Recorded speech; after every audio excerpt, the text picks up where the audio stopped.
The Section 609 Credit Repair Solution. How to remove all negative items from your credit report fast. Chapter 2. The Section 609 Credit Repair Solution. Building your credit score back up doesn't have to take years, or even months. In fact, there's a small loophole in Section 609 of the Fair Credit Reporting Act that can help you fast-track your way to a higher score. This may sound too good to be true, but rest assured, it isn't. This loophole places the burden on the credit bureaus and targets their own internal practices and policies. Before we get into the nitty-gritty, however, we need to take a closer look at Section 609. What is Section 609 of the FCRA? The Fair Credit Reporting Act, FCRA, covers many components of credit checking in order to maintain accuracy and privacy. It lists the responsibilities of credit bureaus and credit reporting companies along with the rights of the consumer. Your rights. Our rights. This act governs how everything works so all parties are treated fairly. For example, under this act, you must be told if any information in your files has been or is being used against you. Additionally, you have the right to dispute information that may be incomplete or inaccurate. Other issues addressed including limited third-party access to your file, requiring your consent before providing your credit scores to employers, and the option to seek damage from those who violate the FCRA. The FCRA is divided into sections, each with unique sets of rules for credit bureaus to follow. Section 609 of the FCRA deals with disclosure and puts the burden of providing proper documentation on the credit bureaus. In other words, you may have a debt or negative item on your credit report, but there may be around them. Your rights, as stated in the Section 609, the FCRA as a whole focuses on your rights as a consumer, from having the right to know what is in your file to having the right to ask for your own credit score. Section 609 in particular centers on the consumer's rights to verification of accuracy, requiring the credit agencies and bureaus to verify and disclose all relevant information. This can be in the case of identity theft or simply to dispute incorrect or inaccurate information. Excerpts from this section are listed below. Summary of rights required to be included with agency disclosures. A consumer reporting agency shall provide to a consumer with each written disclosure by the agency to consumers under this section. Another excerpt. A statement that a consumer reporting agency is not required to remove accurate derogatory information from the file of a consumer unless the information is outdated under Section 605 or cannot be verified. Another excerpt. As proof of positive identification of the victim and at the election of the business entity. Another excerpt. As proof of claim of identity theft, at the election of the business entity.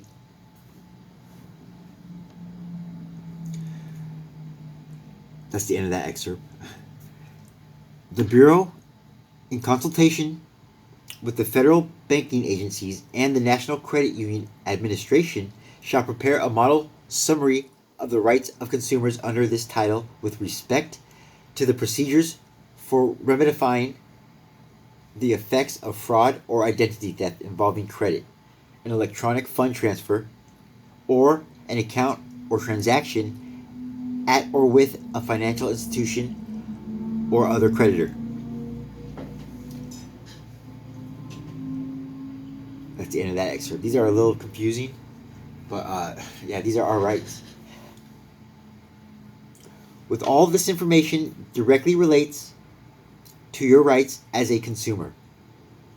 What we're going to focus on has to do with the responsibilities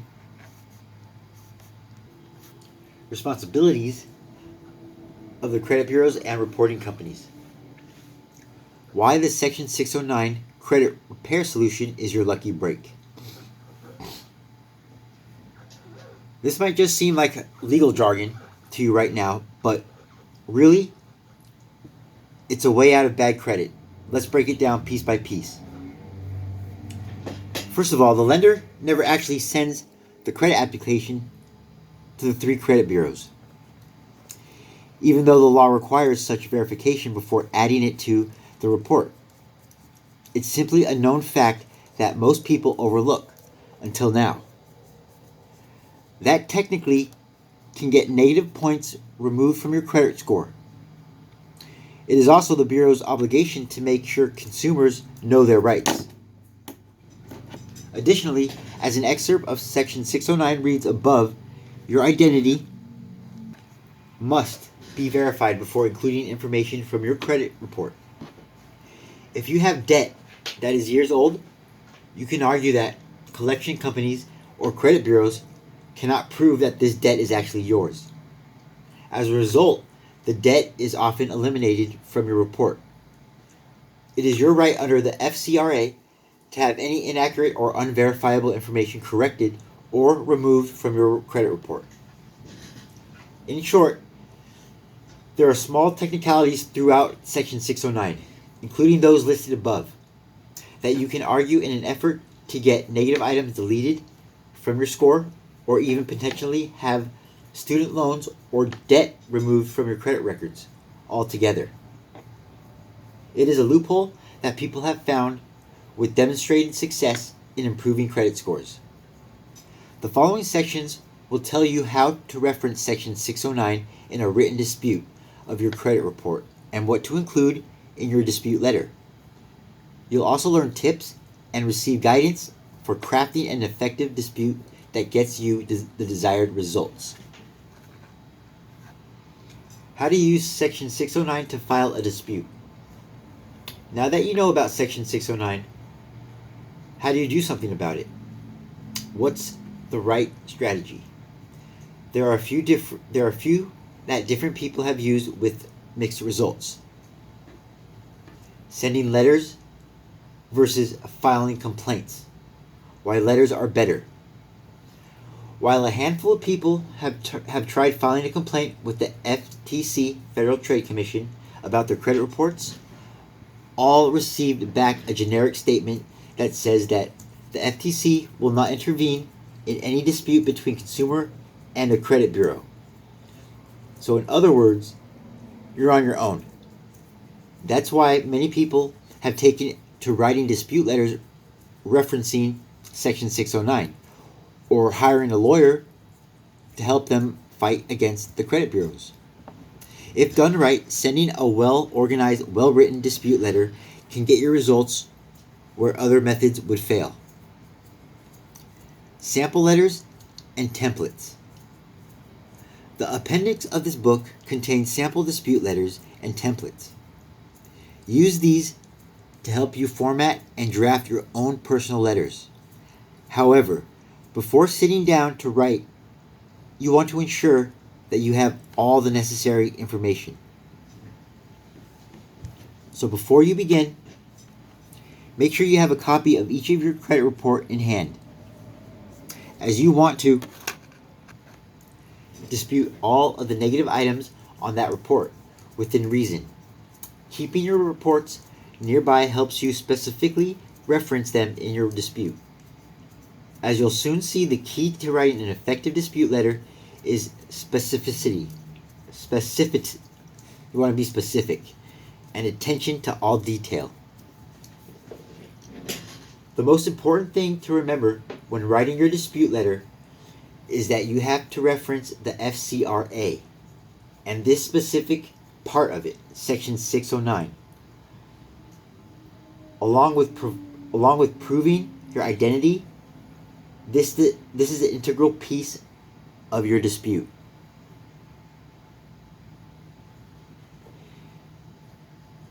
If you're still not entirely sure where to start, or if your mind goes blank the second you sit down to write the subsection below what to include in your dispute, outlines a list of things to include in your letter. Keep the following points in mind too. 1. Again, reference 609. Reference section 609. My bad. You want to directly cite and quote section 609 in your letter to the credit bureau, reinforcing that it is your right to dispute the items on your report. This shows whoever is reading your dispute that you know what you're talking about. 2. Request receipt of delivery. When you do mail the letter, make sure that you request a delivery receipt so the company cannot claim they never received it. 3. Save everything. Keep detailed records of your entire dispute process. Make a copy of your letter for your own reference. Note important dates.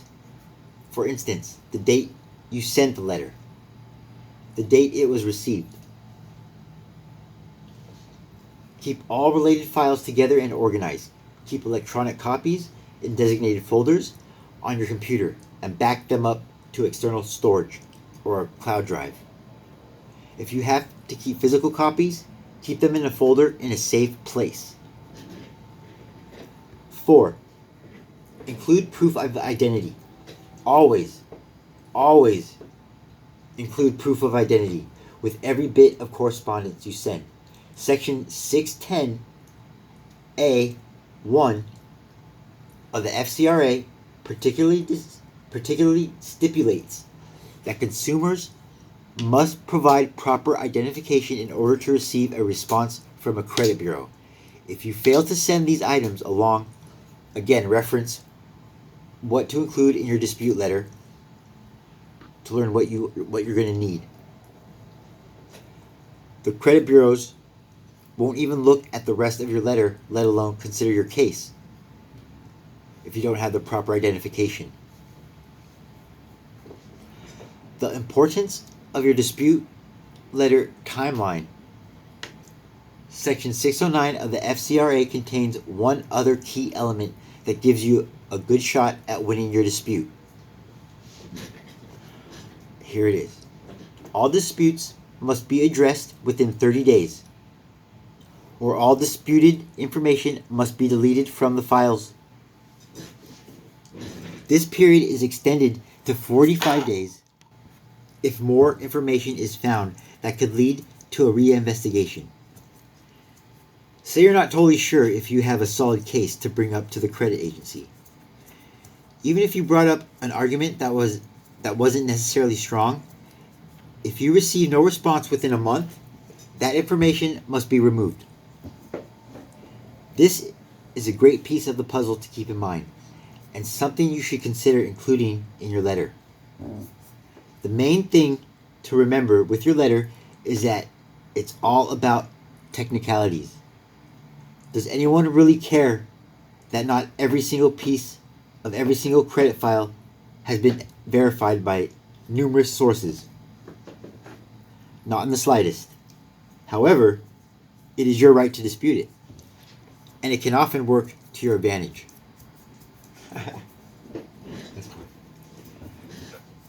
Following the Section 609 credit report method has made a difference for many people. People report that their disputed accounts or negative items on their credit score have been deleted, and their credit scores have improved greatly. All it takes is some time and a simple letter, and your ability to live free from the burden of bad credit is well on its way.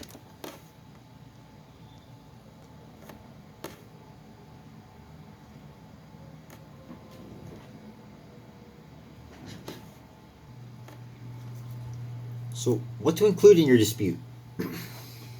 When writing your dispute letter, it is important to include all relevant information, as well as several key elements in order to create an effective, impactful letter. A strong letter will only make a good case for you. It will also hit the points you want to emphasize and tie it all back to the specific pieces of section 609 of the FCRA that you want to highlight. A strong letter will get you noticed.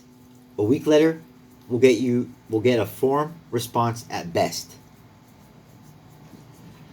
That said, you also want to make sure you have all of the background and supporting information included in your report and reinforce your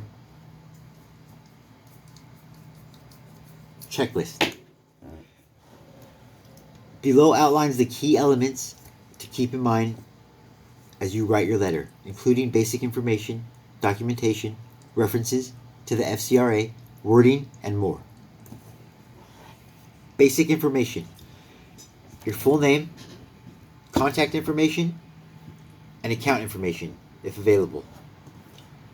Contact information for a legal representative if you have one. Then relevant documentation.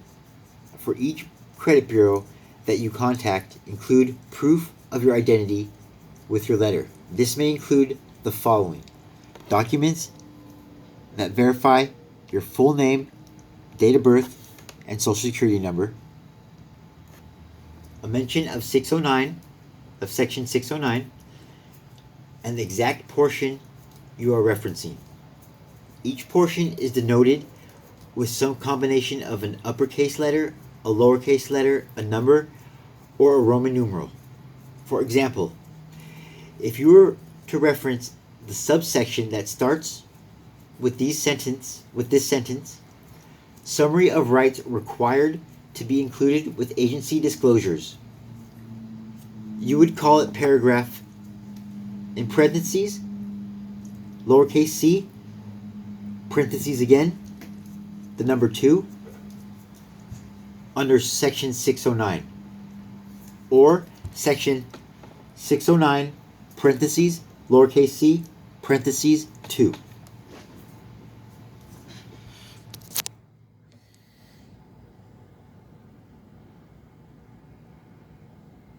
Looks like that.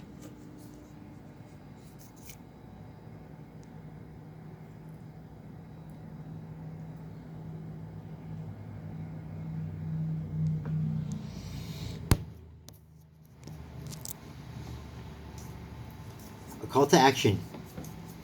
In other words, language that describes what you want to happen next. Do you want something removed from your report? Do you simply want clarification? Make sure you specifically state what you want from the credit company. A statement explaining that all issues outlined in your dispute must be addressed within 30 days. This is crucial for taking advantage of the loophole for the timeline of disputes. Words that reinforce the gravity of the situation. Exercising my right, filing a dispute, formal dispute, in accordance with, you are required to. Submitting your dispute by mail. When it's time to mail your dispute letter, send it by certified mail and request return receipt for your records. This way, the credit company cannot say that they never received your letter. Make sure that you address the letter to the correct department. Usually, this will be the complaint department. How the credit bureaus handle disputes. For more information from the credit bureaus themselves on how they handle disputes, you can check out the links below. Each bureau now additionally accepts disputes submitted online. TransUnion, https://www.transunion.com /credit-dispute/your-credit. Equifax, https://www.ai.e-.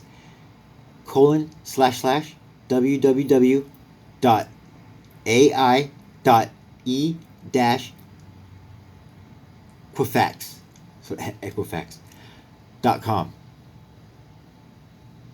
/credit investigation /home .action.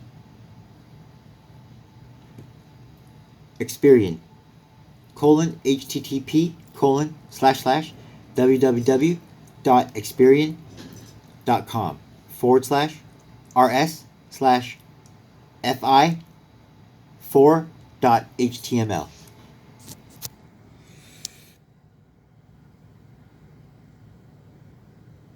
We'll start over here.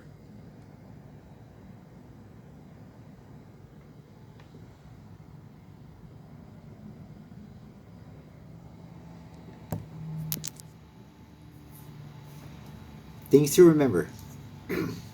The keys to an effective dispute letter are specific. We want to be specific. Attention to detail and accuracy.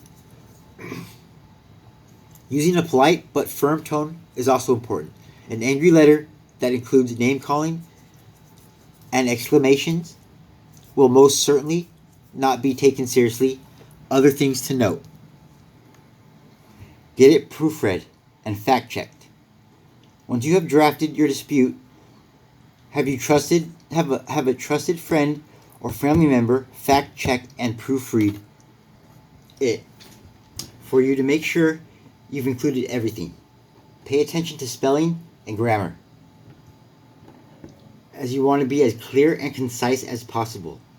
A letter filled with mistakes will not get you the results you're hoping for. Be persistent. Keep in mind that you may have to send multiple letters before you get any results. With each letter, make sure you include your required documentation, especially proof of your identification, proof of your identity, and address. If you receive no response, a template is included in the appendix to help you draft an effective follow-up letter. Template number 4 in the appendix. Finally, remember that if you can't get your credit score improved using this method, all is not lost. There are still actions you can take to improve your credit and improve your life. The next chapter will tell you how. So chapter 3 is next. I hope, remember, do not dispute online, because you give up your rights to do any follow-up letters, any reinvestigations when you do it online. Until next video. Oh, and also go ahead and show you those appendix for the template for the follow-up. Template number 4 in the appendix once done with the book.